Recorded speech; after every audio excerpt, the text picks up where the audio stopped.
Un gâteau à la noix de coco parfait, moelleux et surtout délicieux. Allez, on commence la recette en rajoutant 4 œufs dans un mixeur. On va également mettre une demi-tasse de lait, une demi-tasse d'huile. On met 50 g de noix de coco râpée. On met aussi une tasse de sucre. Allez, on couvre et on mixe tous les ingrédients pendant ici 3 minutes. Ça va être super rapide et déjà très facile. Après ce laps de temps, notre pâte est déjà presque prête. Ouais, je vous assure, vraiment, vous avez jamais vu un gâteau aussi facile à faire. Il suffit maintenant d'ajouter 2 tasses de farine de blé. L'astuce ici, ça consiste à mettre le mixeur en marche et à ajouter la farine progressivement.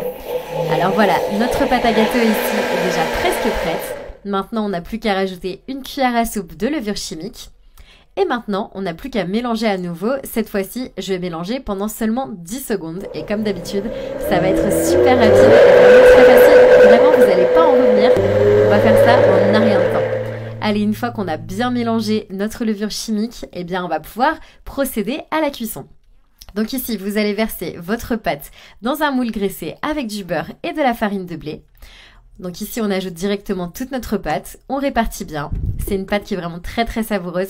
Ça rappelle notre enfance, vraiment, c'est super rapide. Maintenant, on n'a plus qu'à faire cuire la préparation à 350 degrés pendant 30 minutes. Et regardez, notre gâteau est déjà absolument parfait. Il est vraiment magnifique, il est beau, il est moelleux et surtout, il est délicieux. Et il ne reste plus qu'à le couper en petits morceaux. Donc là, on coupe des morceaux de la même taille. Et à la découpe, on va rajouter les autres ingrédients. Alors là, on va pouvoir faire tout ça de côté. Donc on prend un bol et on va préparer la sauce. Donc ici, ça va être une boîte de lait concentré. La mienne, elle fait 395 g. Ensuite, on met 400 ml de lait, 200 ml de lait de coco.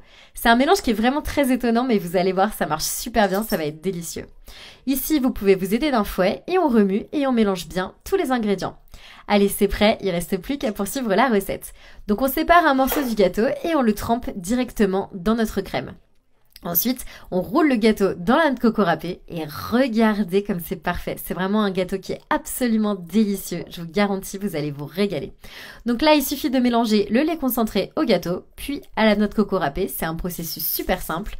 Allez, on met de côté et bien sûr, on termine avec toute notre préparation. Mais d'abord, on va placer le gâteau dans une feuille d'aluminium et on va bien l'envelopper. Allez, on termine avec toute la préparation et une fois que le gâteau il est terminé, il est temps de le mettre au réfrigérateur.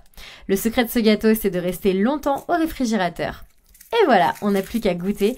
Vraiment, plus il reste longtemps au réfrigérateur, plus il est savoureux. Donc vraiment, n'hésitez pas à le laisser un petit moment.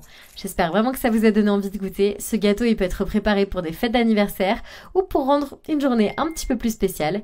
Vous n'avez plus qu'à le faire chez vous et vraiment, vous n'allez pas le regretter. Allez, je vous souhaite un bon appétit!